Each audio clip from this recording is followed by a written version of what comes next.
else is actually speaking at that time. Yes, that sounds fine. Thank you. Everyone's comfortable with that. Okay. So just to say that in terms of the agenda, there are some items which we have already held the main sessions on.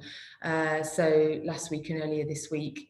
And on those, we'll have to just see if the outcome of today, we need to allow other people to comment if there's anything new that arises.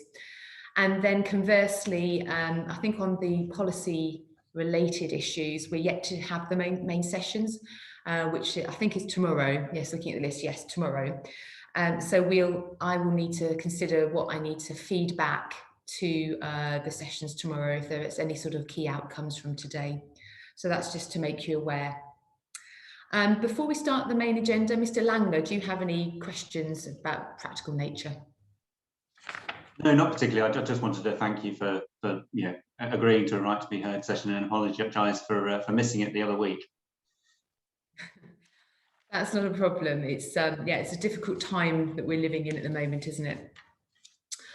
Okay, so let's move then to the second item on the agenda. So this is land south of junction 30, the M62, Castle Gate, Wakefield.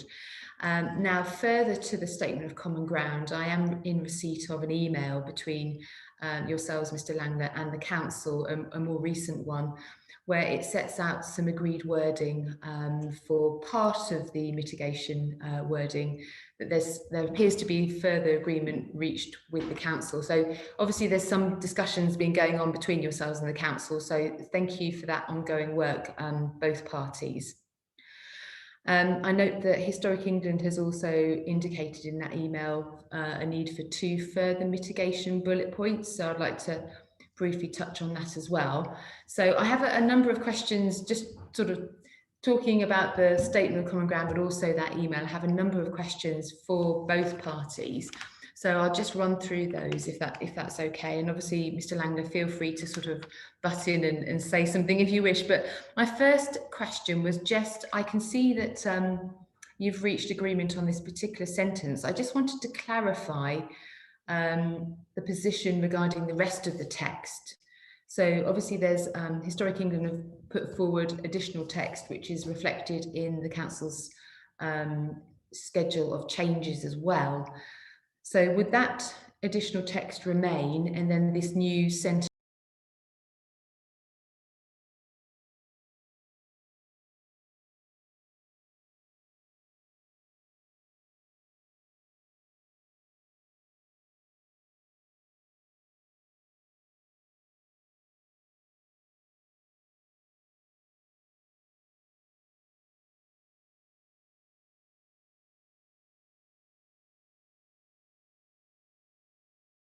there was still this area of disagreement in relation to the impact on the historic asset. So we've set out that additional sentence, and then there's these additional 2 bullet points that we would add to those changes as well. So I think that was the intention of that. I think in our schedule of changes, we'd already proposed to introduce things about the scale and the tree planting and those sorts of things.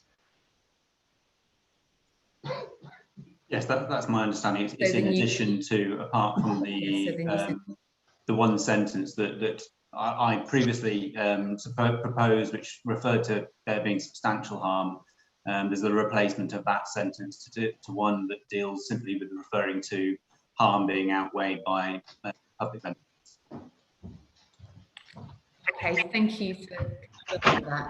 I just had a screen saying that my internet connection is unstable, so if I freeze or disappear, I do apologise. I'll be phoning me and trying to sort that out if that does happen, so just to make you aware.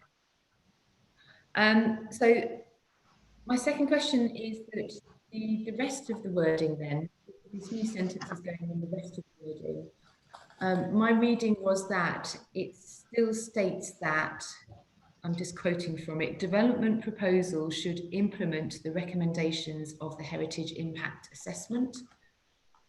But I think clearly you seem to be obviously deviating slightly from the HIA. recommendations, which are that the area of high sensitivity should be removed from the buildable area.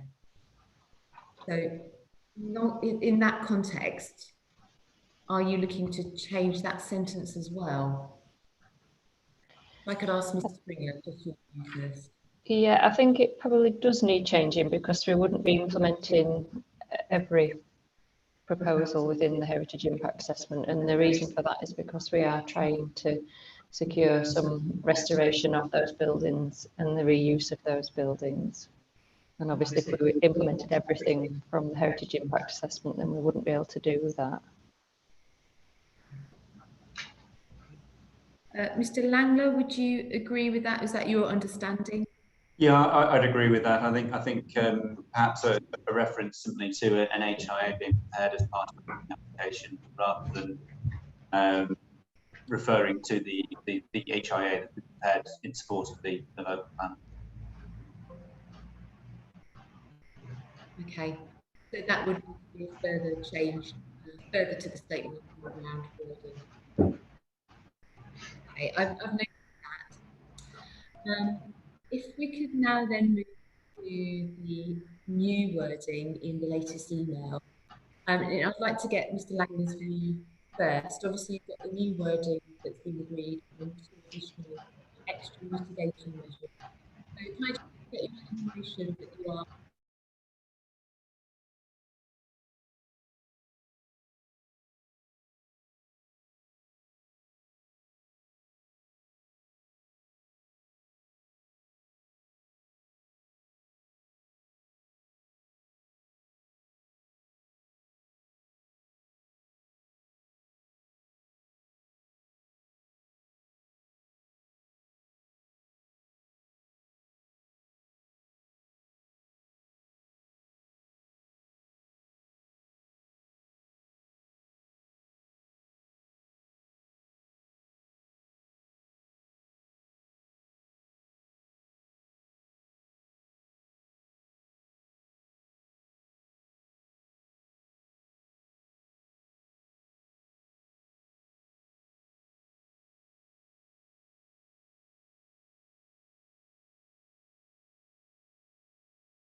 the 3 sites south of South Ensel.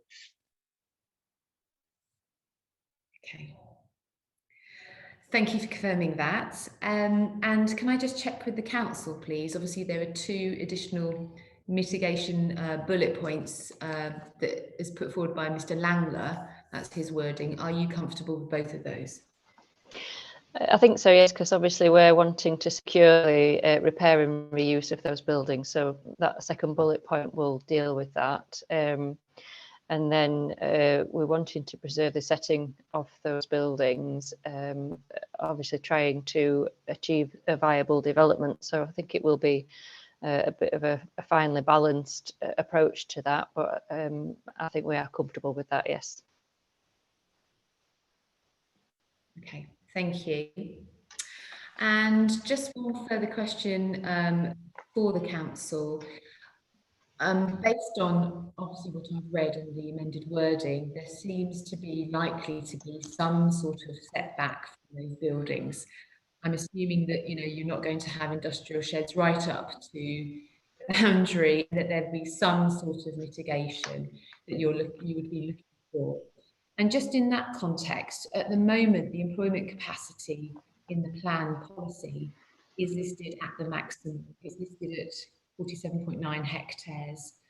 Have you, I mean, obviously the exact amount will remain to be seen, to be determined through the planning application, but have you thought about sort of some form of wording within the policy that talks about flexibility in that regard? I think we can do. My colleague Rob has really dealt with the employment capacity, so he might have some ideas on that. But I think obviously, I think we're using an area, a site area as a capacity, but then there's an assumption about how much of the site coverage would come through from that. So on that site to the north, I think we'll be expecting something that was sort of lower density and setback, and that was reflected in some of the work that the site promoters did anyway, and they were looking at smaller units, and they were trying to show a setback from those buildings anyway, but it would have to come through the planning application. But yes, I think we can look at some wording to reflect that.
Okay, did you have any more comments, Mr. Langlet, on that site before we move on? No, I think we've covered everything that I was going to raise. I mean, I think it's just the recognition of the perilous state of the assets and the opportunity, I suppose, to allow some development to help to bring about or secure a long-term future of their long-term future and conservation. Okay, thank you. Yeah, apologise.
And that it's not tying any future development to actually retaining the building, just its consideration. We felt that it was something that should still be included, as it's something that's flagged up, as I say, within the evidence base. Okay, thank you. If I could ask someone from the council then just to explain their view on this. We did touch on it briefly at the previous matter session, but if you could just give me a summary of your position, please. Yeah, good afternoon, ma'am. I think the council's position is that there's some key regeneration initiatives underway in Castleford Town Centre. There's a town centre master plan under preparation, and a key ambition is to open up the waterfront, to create some quality public realm there, and to change the nature and uses that are along the waterfront. My understanding is that the ambition is to remove some of the buildings there, including the tavern, which is currently not being used. It's just an empty building. So I think that's the council's position, that we want to see the waterfront opened up. There would, as far as I understand it, there's no requirement for it. Would just be a case of someone giving prior notice to the council if the building was going to be removed as things stand at the moment. That could happen at any time. So I accept Mr. Langler's position that all this would require is a planning application to demonstrate it has been considered.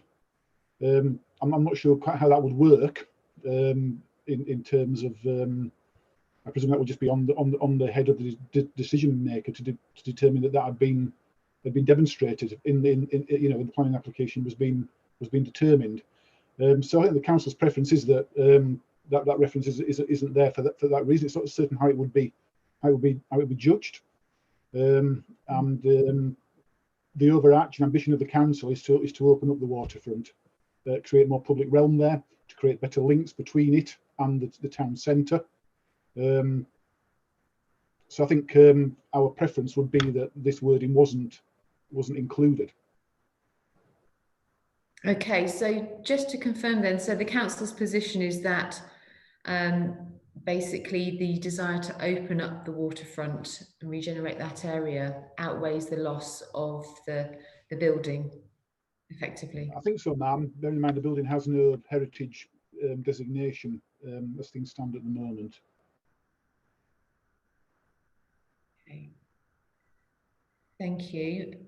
Mr. Langler, do you have any comments on what you've just heard?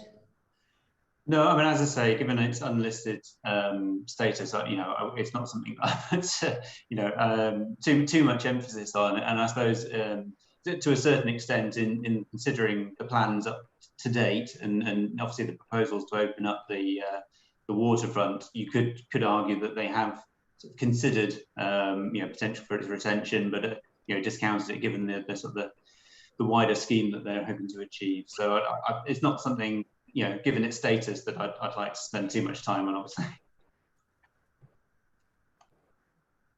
Yes, no, I understand that because it's not a designated asset. Okay. Right, let's move on then to item 4, which is land south of Featherstone, a special policy area LP11. So we did obviously discuss this at a previous matter session, and I've seen the latest statement of common ground between Historic England and the council and key land developments. So I can see that there's been lots of agreement on various areas reached. And so the main areas of disagreement that I can see is about the degree of harm to the registered park and garden, the Obelisk Lodge and Huntwick Grange farmhouse. So Mr. Lang, I just wanted to check what your overall conclusions and views are on the allocation. And are you satisfied that there's a potential for harm to be mitigated satisfactorily? With details to be determined through the application process. Is that your position?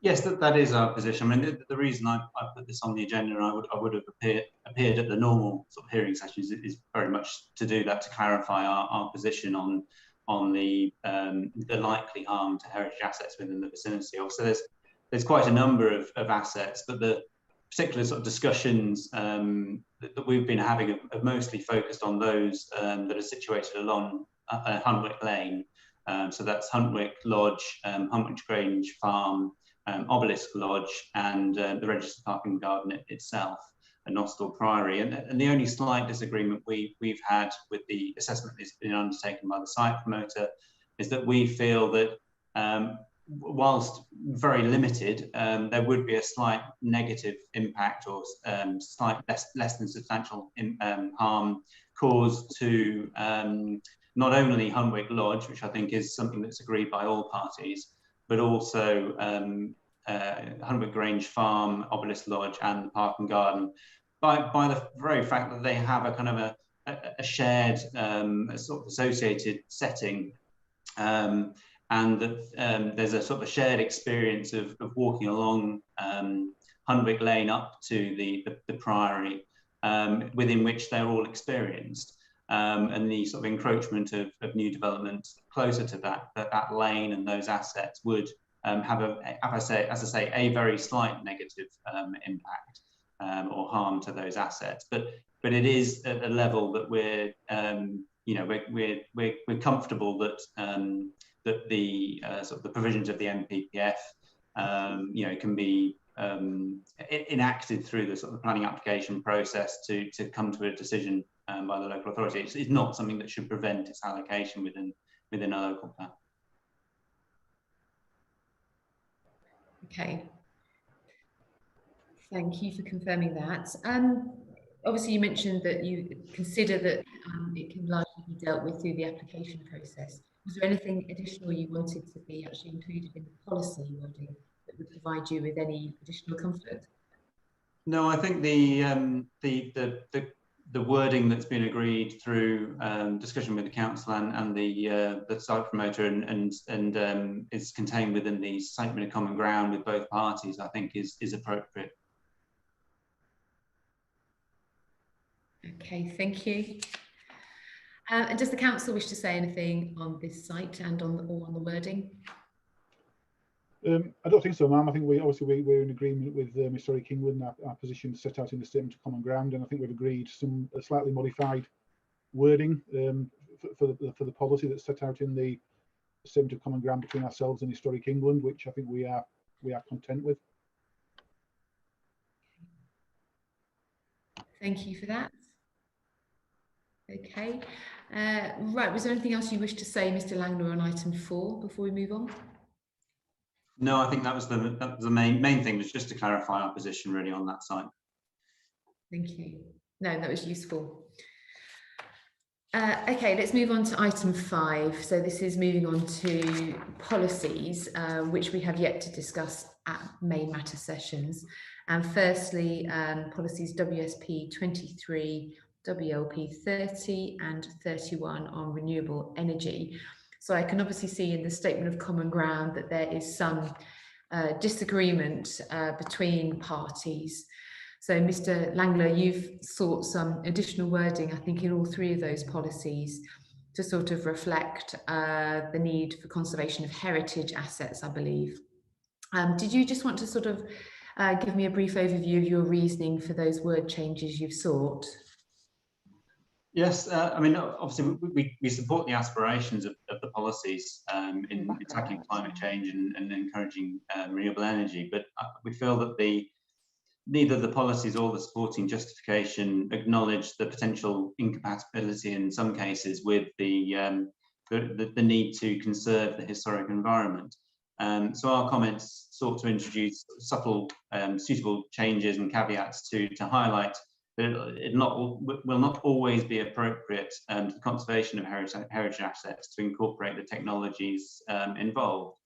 And that whilst other policies offer protection to heritage assets within the plan, there's currently no sort of clarity provided as to what happens when there is a conflict between these 2 aspirations. Recognising obviously that paragraph 199 of the NPPF provides great weight to the conservation of heritage assets. So in terms of, I mean, if I take each policy in turn, is that probably the easiest thing to do?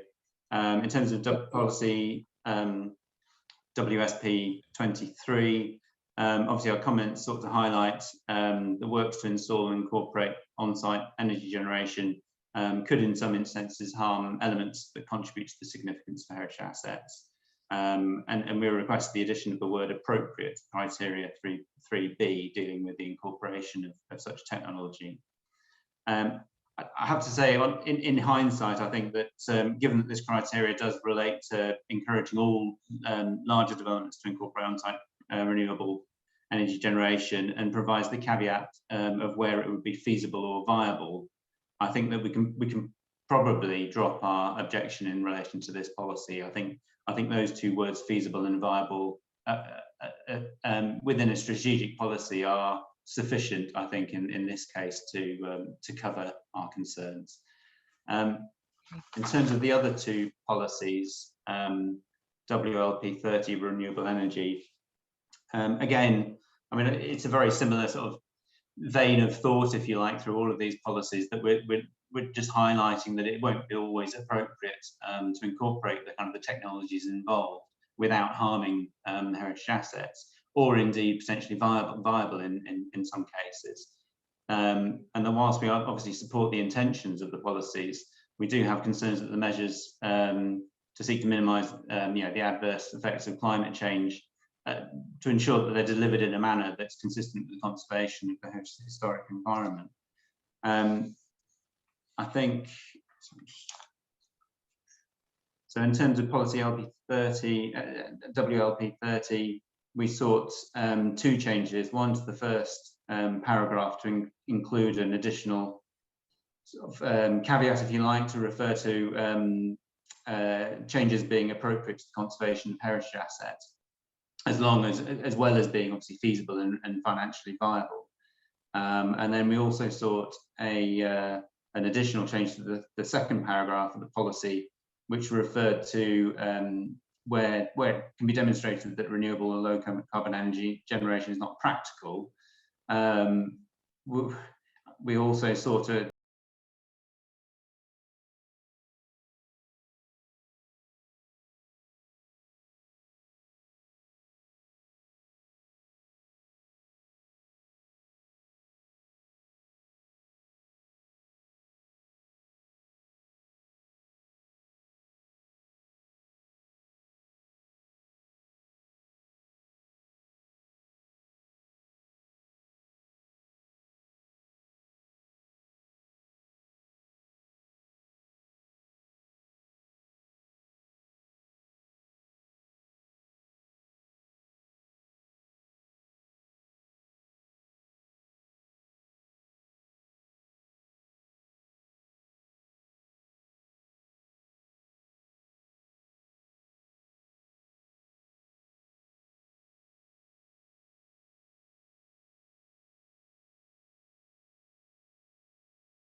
policies in the current local plan. I think our feelings are that the reference to feasibility and viability probably do cover that aspect. There will be quite often times when elements of renewable energy will be permitted development in any case, I think in conservation areas. So we wouldn't always have control over that anyway. And then in the sort of context of the whole of the application, if there was impact on a heritage asset or a potential for that impact, then there are other policies in the plan which would specifically deal with that. So and that's the case as the plan currently stands. So I think we're sort of implementing these policies.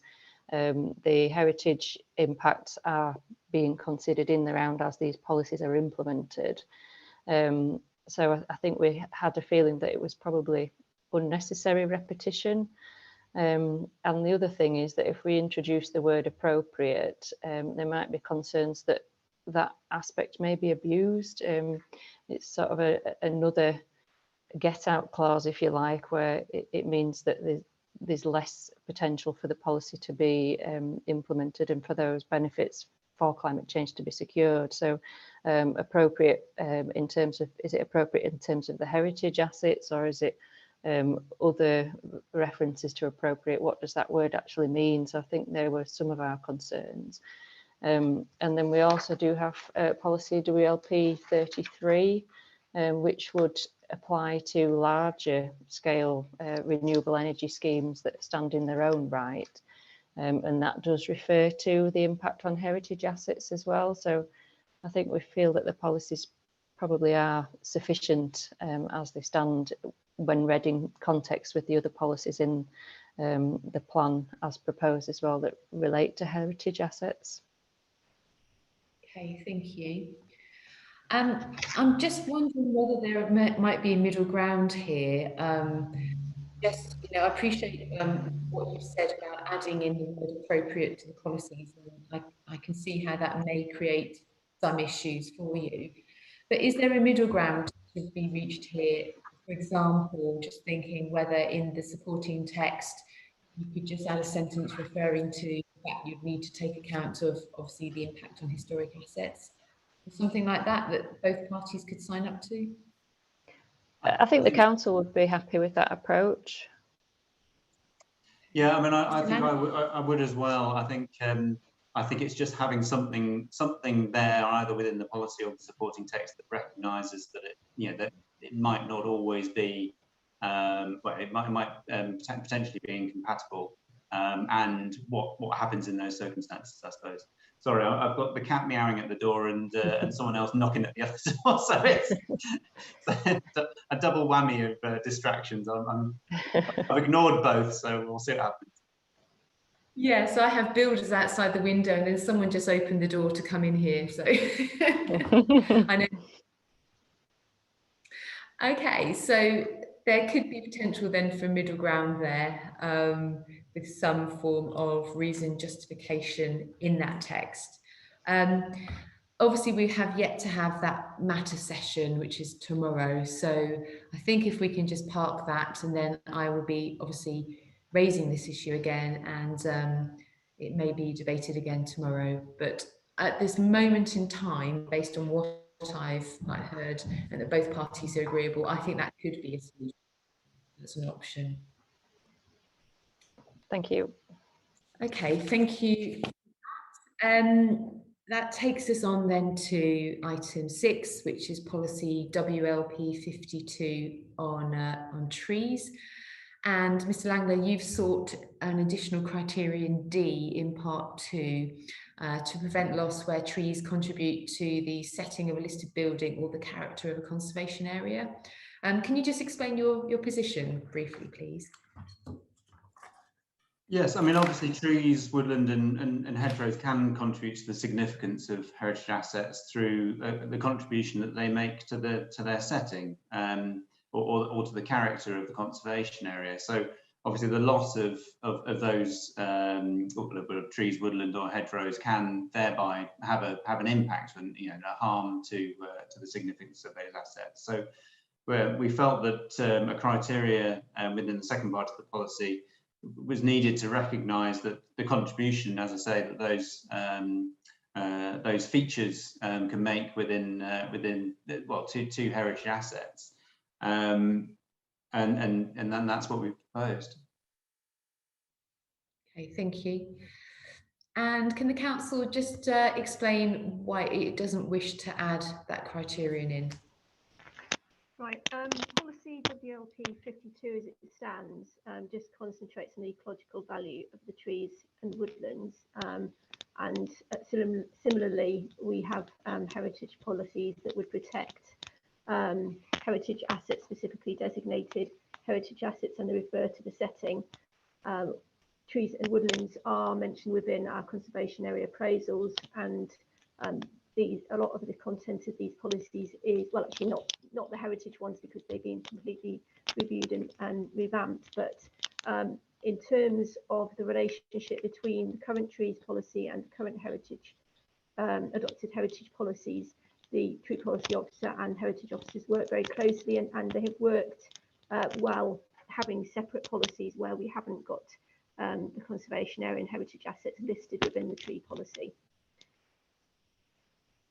So again, we see it as unnecessary and repetitive to include it.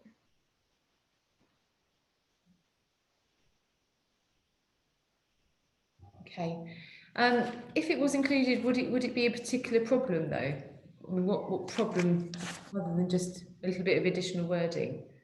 I wouldn't question an issue though.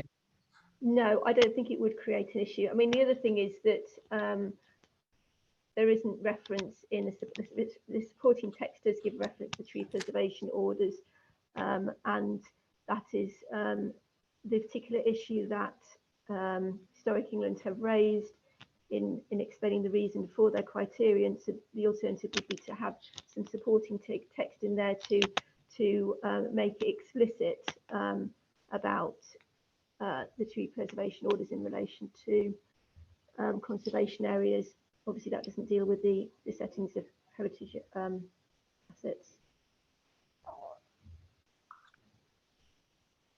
So, like with before, then is there scope for middle ground then here to have something in reason justification supporting text rather than the policy itself? Mr. Lang, thought about that option? Not particularly. I mean, I think that could work. I mean, given that obviously we do have heritage policies elsewhere, which will refer to the setting and the character of conservation areas. I mean, I think the inclusion within a policy just gives certainty that you're flagging up potential issue when dealing with the loss or harm to those features within the landscape. But I suppose it could be dealt with within the supporting text. But I think, as I say, given the sort of the additional weight that is provided, included in the policy, I think that'd be our preference. But I could see that it could work equally within the supporting text. Okay.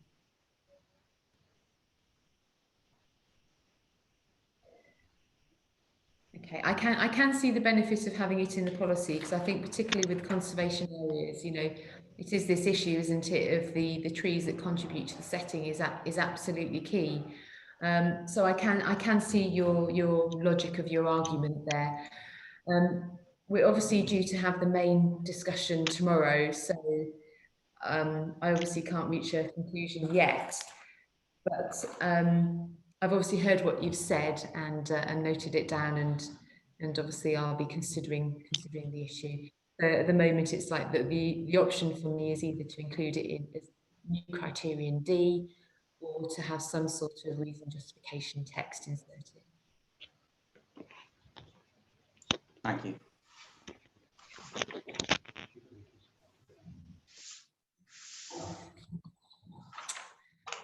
Right, that takes us on to matter 7, and this is policies WLP 61 and 62.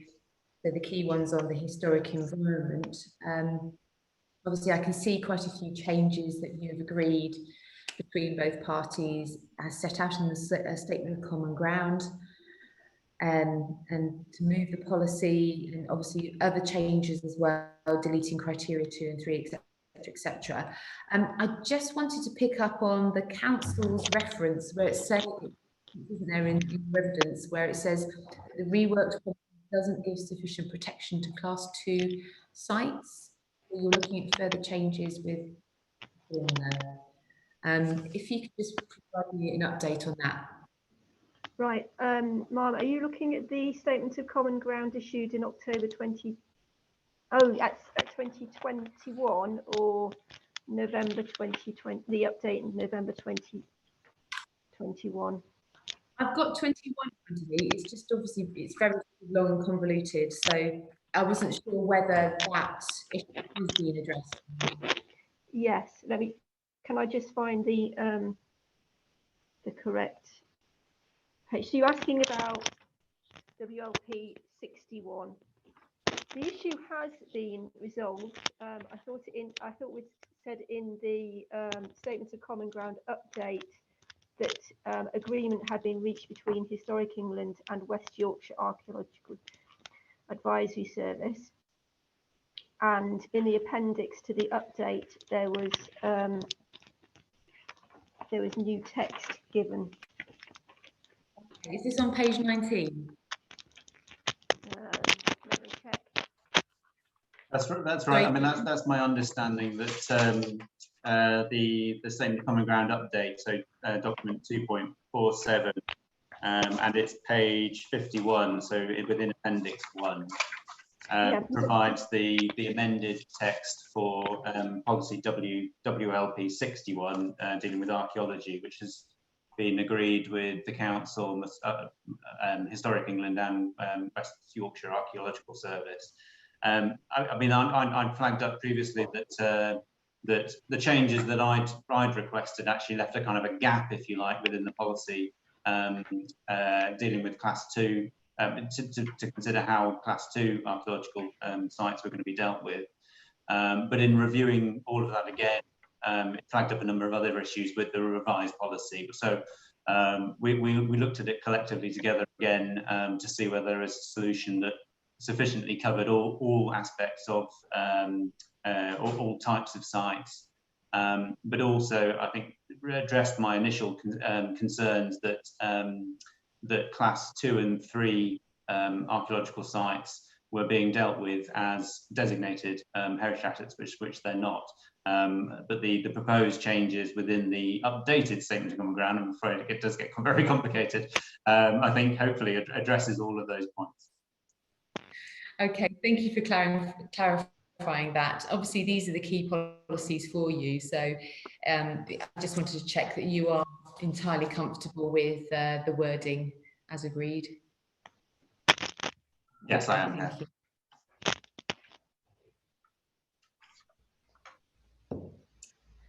Okay, thank you for that. Was there anything else you wish to say under item 7? No, I don't think so. I think the ongoing discussions that we've had and the reflected within the Statements of Common Ground, I think we're happy with the policies as they now stand, in that they provide that positive strategy that is required, but also cover other sort of local concerns, if you like, within the Wakefield area. Okay, thank you. And then moving on to item 8, are there any other matters that you wish to raise? No, I think the ongoing work again with the council and the Statement of Common Ground, I think we've managed to cover off most things. So I very much appreciate the effort they've put in and the continuation of dialogue throughout the process. Okay, thank you. And Ms. Smith, you're the only one left from the council. Is there anything else you wish to say? No, there's nothing further I need to say. Okay, right. I think that concludes everything then. That was super quick.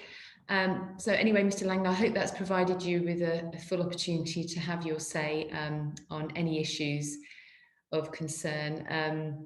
Thank you very much for your time. Sorry you couldn't make the main sessions, but it is useful having this technology so we are able to link in and have these virtual meetings where necessary. So thank you very much for attending this afternoon. That's quite all right. Thank you very much for the chance to be heard.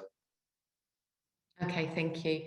Right, well, on that note then, I will close the session and thank you very much to the council as well. Thank you, everyone. Thank you. Thank you.